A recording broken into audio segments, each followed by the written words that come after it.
मुख्यमंत्री युवा स्वरोजगार योजना जो हाल ही में शुरू की गई राजस्थान सरकार की सबसे बड़ी योजना है। इसमें युवाओं को अपना रोजगार संचालन के लिए ऋण दिया जाता है, जिसमें ऋण राशि भी अलग अलग होती है। और इस वीडियो में हम ये भी बात करने वाले हैं कि कौन कौन युवा इस योजना के पात्र होंगे और किनको इस योजना का लाभ आसानी से मिल पाएगा और इस योजना का लाभ लेने के लिए आपको क्या करना होगा। सबसे पहले मैं आपको बता दूं कि ये योजना किस प्रकार बनी है और इस योजना में किस प्रकार का लाभ आपको दिया जाएगा। तो जैसा कि इस योजना का नाम है मुख्यमंत्री युवा स्वरोजगार योजना, तो खास करके ये राजस्थान के समस्त युवा पीढ़ी लोगों के लिए ये योजना शुरू की गई है, जहां पर युवा काफ़ी सारे ऐसे युवा है जो कि बेरोजगार है, उनके पास अपना स्वयं का रोजगार करने के लिए उपलब्ध पैसे नहीं है, पर्याप्त पैसे नहीं है। तो सरकार यहां पर ऋण की सहायता करके उनके द्वारा रोजगार उत्पन्न कर रही है। मतलब वह युवा चाहे तो सरकार से ऋण ले सकता है और ऋण भी जो है बिना ब्याज उसको मिलने वाला है, क्योंकि ये एक योजना के तहत मिलेगा। और जो भी युवा इस ऋण को लेगा उसे जो है अपना स्वरोजगार उत्पन्न करना होगा, यानी अपने रोजगार को स्थापित करने के लिए या फिर जो रोजगार कर रहा है उस रोजगार को और ज़्यादा विस्तृत करने के लिए वह जो है इस ऋण राशि का उपयोग करेगा और उसको ये ऋण राशि सरकार जो है देगी। तो सबसे पहले इसमें लोन का अमाउंट कितना रहेगा, कितना लोन आपको मिल सकता है। तो सरकार ने यहाँ पर 3 कैटेगरी को डिसाइड कर लिया है। सबसे पहला तो ये बात आपको ध्यान रखनी है, ये सिर्फ और सिर्फ युवा के लिए है, यानी कि सिर्फ युवा पीढ़ी को यहाँ पर सबसे पहले लोन देने के लिए पात्र माने जाएंगे। और युवा पीढ़ी जो कि कक्षा 8वीं से 12वीं तक की पढ़ाई की है उनको जो है सरकार 3.5 लाख रुपए तक का लोन प्रोवाइड करवाएगी। और जो कक्षा 12वीं से लेकर फाइनल तक यानी ग्रेजुएशन तक जिसने कंप्लीट की है उनको जो है 7.5 लाख रुपए तक का लोन दिया जाएगा।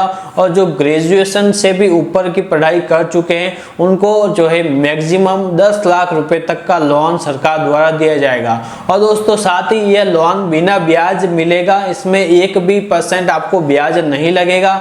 और ये यहाँ पर आगे जैसे दिशा निर्देश के जरिए ये यहाँ पर कंफर्म नहीं है, लेकिन ये आ रहा है कि ये जो लोन अमाउंट होगा वो 5 साल तक के लिए होगा, यानी 5 साल में हर मंथ की किस्तों के द्वारा आपको ये पेमेंट वापस सरकार को करना होगा।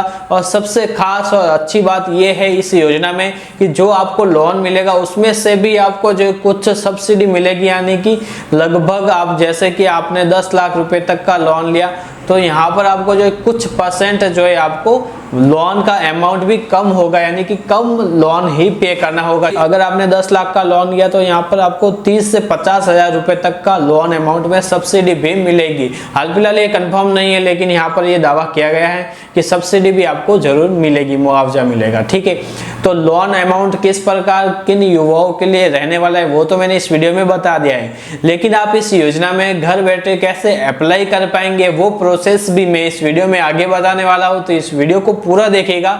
और दोस्तों आप अगर कोई भी रोजगार शुरू करने जा रहे हैं तो सबसे पहले उस रोजगार की जो है प्रोजेक्ट रिपोर्ट तैयार करनी होगी। उस रोजगार की प्रोजेक्ट रिपोर्ट के अंतर्गत आपको बताना होगा कि कितना अमाउंट कौन सी वस्तु के लिए कहां पर लगने वाला है, कौन सा रोजगार शुरू कर रहे हैं, आपका रोजगार शुरू करने का स्थान क्या है। तो रोजगार की समस्त जो डिटेल है वो जो है उस रिपोर्ट में देनी होगी। वो रिपोर्ट आप कैसे 2 मिनट में तैयार कर सकते हैं AI के जरिए, वो भी मैं आपको वीडियो में बताने वाला हूँ। उस पर मैं एक अलग से वीडियो बनाऊंगा ताकि आपको डिटेल्स के साथ बता पाऊँ। वो वीडियो लंबा हो जाएगा, इसलिए मैं अलग से उस पर वीडियो बनाऊंगा। उस वीडियो की लिंक इस वीडियो के डिस्क्रिप्शन में आपको मिल जाएगी।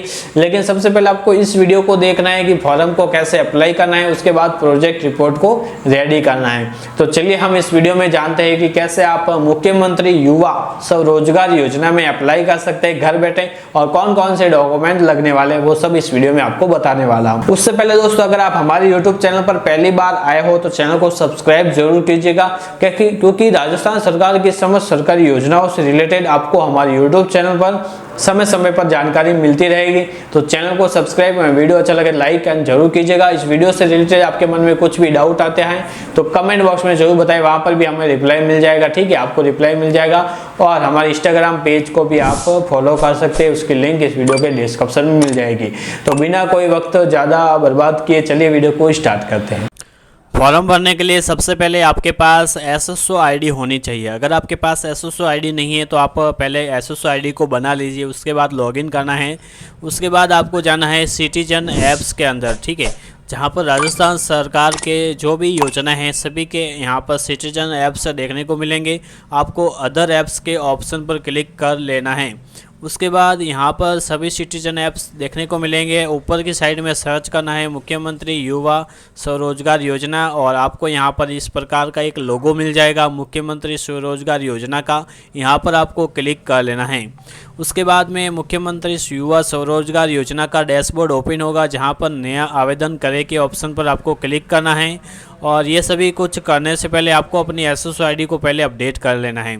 उसके बाद यहाँ पर आपको फॉर्म भरने के लिए सबसे पहले सामान्य विवरण में जिला उद्योग केंद्र यहाँ पर देना होगा। आवेदक का प्रकार व्यक्तिगत है या फिर कोई आप सहभागी है वो सिलेक्ट करना है।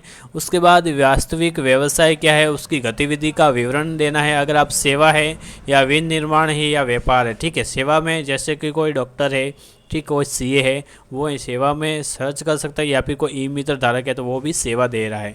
उसके बाद में यहाँ पर अगर आपका किराना स्टोर वगैरह है तो वह आपकी व्यापार के अंतर्गत आ जाएगा। उसके बाद आपका उद्यम का प्रकार क्या है, नवीन है या फिर आप विस्तार करना चाहते हैं, पहले से कोई कार्य कर रहे हैं, ठीक है, वो इस प्रकार।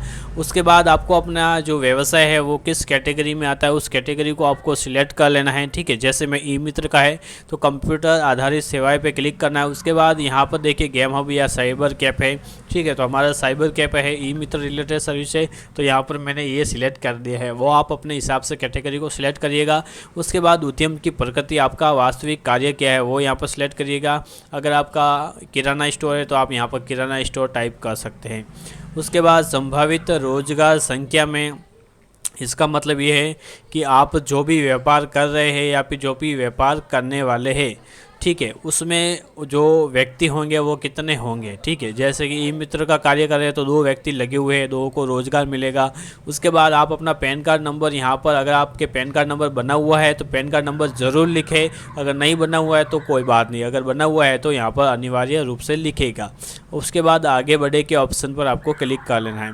सेकंड नंबर खुल जाएगा, ठीक है, आवेदक का विवरण देना होगा, यानी कि कौन इस फॉर्म के लिए आवेदन कर रहा है।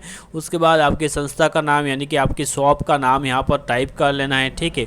उसके सामने जन आधार नंबर आपका ऑटोमेटिकली आ जाएगा, नहीं आएगा तो जन आधार नंबर टाइप करना है और राइट के निशान पर क्लिक करके जन आधार का जो मेंबर से अप्लाई कर रहे हैं उसका OTP देकर वेरीफाई कर लेना है। आवेदक का नाम ऑटोमेटिक आएगा और हिंदी में आपका नाम यहाँ पर टाइप करना है, आपकी जन्म तिथि और आपके पिता का नाम भी यहाँ पर आपको टाइप करना है। उसके बाद में यहाँ पर जन्म तिथि टाइप कर लीजिएगा सही से। आवेदक का लिंग, ठीक है, आवेदक अल्पसंख्यक है वो सिलेक्ट करना है, क्या आवेदक दिव्यांग है वो सिलेक्ट करना है। उसके बाद उस आवेदक की यहाँ पर श्रेणी यानी कि कास्ट कैटेगरी को भी आपको सिलेक्ट कर लेना है, ठीक है। तो यहाँ पर हम देखिए, अगर आप जनरल से आते हैं तो जनरल को सिलेक्ट करिएगा, OBC आते हैं तो OBC को सिलेक्ट करिएगा। जिस भी आपका प्रमाण पत्र बना हुआ है जाति का वह जाति भी यहाँ पर सिलेक्ट करिएगा। उसके बाद धर्म सिलेक्ट करिएगा। शैक्षणिक योग्यता, सबसे महत्वपूर्ण चीज़ ये है कि आप कहाँ तक पढ़े हुए हैं वो यहाँ पर सिलेक्ट करिएगा, इसी के अनुसार आपको लोन मिलेगा, ठीक है। तो उसके बाद विवरण सेव करें के ऑप्शन पर आपको क्लिक कर लेना है एक बार सारी डिटेल्स को चेक करने के बाद, और आपके सामने आवेदन का एक अस्थायी रूप से आवेदन संख्या दे दी जाएगी, इसको आपको सेव करना है और ओके करना है। उसके बाद आवेदक का पूर्ण पता यहाँ पर आपको फिलअप करना है, जिसमें राज्य, जिला, तहसील, शहरी क्षेत्र से है या ग्रामीण क्षेत्र से है, ठीक है, ब्लॉक, अगर गांव से है तो ग्राम पंचायत, ठीक है। ये सभी कुछ यहाँ पर वार्ड नंबर वगैरह डिटेल को फिल कर लेना है। एड्रेस की सारी डिटेल्स डाल लेने के बाद यहाँ पर तहसील वगैरह, विधानसभा क्षेत्र का नाम, ठीक है, नगर निकाय, ये सभी को आपको सिलेक्ट कर लेना है। उसके बाद नीचे की तरफ आपको अपना मोबाइल नंबर और अपनी ईमेल आईडी को दे देना है, ताकि जो भी मैसेज आएगा उसी के ऊपर आएगा। ये सभी डिटेल देने के बाद यहाँ पर आपको सेव करे के ऑप्शन पर क्लिक कर लेना है।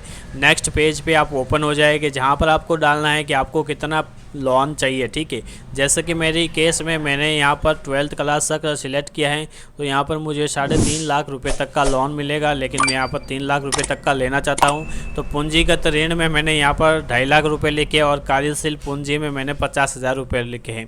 कार्यशील पूंजी का मतलब होता है कि आपको रोजगार शुरू कराने के बाद जो स्थायी खर्चे हैं उन वो कैसे यहाँ पर उनके लिए कितना यहाँ पर धन चाहिए था व्यवसाय संचालन के लिए। ठीक है, कार्यशील पूंजी यहाँ पर डाल दिए। उसके बाद नीचे की साइड में अ भाग और ब भाग मिलेगा, जहाँ पर आपको ने जो आपका स्थायी रूप से जो स्थायी विनियोजन है वो 2.5 लाख रुपए डाला था, तो उसकी कैटेगरी वाइज जो यहाँ पर आपको डिफाइन करना है। और कार्यशील पूंजी में जो 50,000 रुपये लिखे थे उसको भी यहाँ पर बताना है कि कहाँ पर आपको चाहिए। उसके बाद नेक्स्ट करना है और यहाँ पर पूछा जाएगा कि कौन सी बैंक से आपको लोन लेना है, तो आप अपने हिसाब से बैंक को सिलेक्ट कर लीजिएगा। जैसे कि यहाँ पर मैं जो भी अपनी नज़दीकी बैंक है उसको यहाँ पर IFC के द्वारा सिलेक्ट कर रहा हूँ। ठीक है, IFC कोड आप सही से यहाँ पर डालिएगा, उस बैंक का ब्रांच का नाम भी आ जाएगा। उसके बाद में आपको डॉक्यूमेंट अपलोड करने होंगे, जिसमें सबसे पहले आपकी आवेदक की फ़ोटो, ठीक है, आधार की फ़ोटोकॉपी, मूल निवास प्रमाण पत्र, शैक्षणिक योग्यता का प्रमाण पत्र, प्रोजेक्ट रिपोर्ट और अन्य दस्तावेज। ठीक है, सभी डॉक्यूमेंट आपको यहाँ पर अटैच कर लेना है।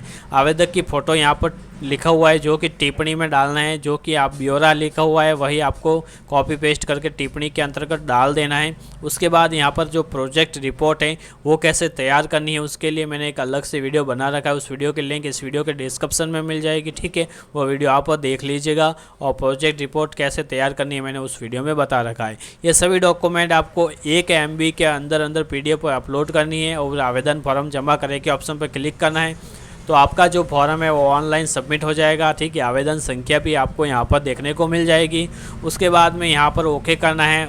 जैसे आप ओके करेंगे वापस से बैक की साइड आ जाएंगे। ठीक है, उसके बाद डैशबोर्ड पे क्लिक कर लेना है। जैसे आप डैशबोर्ड पे क्लिक करते हैं तो आपके सामने आपकी आवेदन स्थिति यहाँ पर शो हो जाएगी कि वर्तमान स्थिति क्या है। तो वर्तमान स्थिति जैसा कि आप यहाँ पर देख रहे हैं कि आपका आवेदन GM को ट्रांसफ़र कर दिया गया है। अब GM का मतलब है जनरल मैनेजर। ठीक है, बैंक का जो जनरल मैनेजर होता है। उसके बाद वहाँ पर आपकी फ़ाइल जा चुकी है। अब वो ओके करेगा या रिजेक्ट करेगा वो उसके ऊपर निर्भर है आपकी। अगर उसका फॉर्म सही लगेगा, अप टू डेट लगेगा तो वो ओके करेगा, तो फिर आपको लोन मिल जाएगा। ठीक है, आपको बैंक की तरफ से कॉल या मैसेज के द्वारा भी आपको बताया जाएगा, सचेत किया जाएगा कि आपका लोन अप्रूव हुआ है या फिर रिजेक्ट हुआ है। तो इस तरीके से आप आवेदन कर पाएंगे।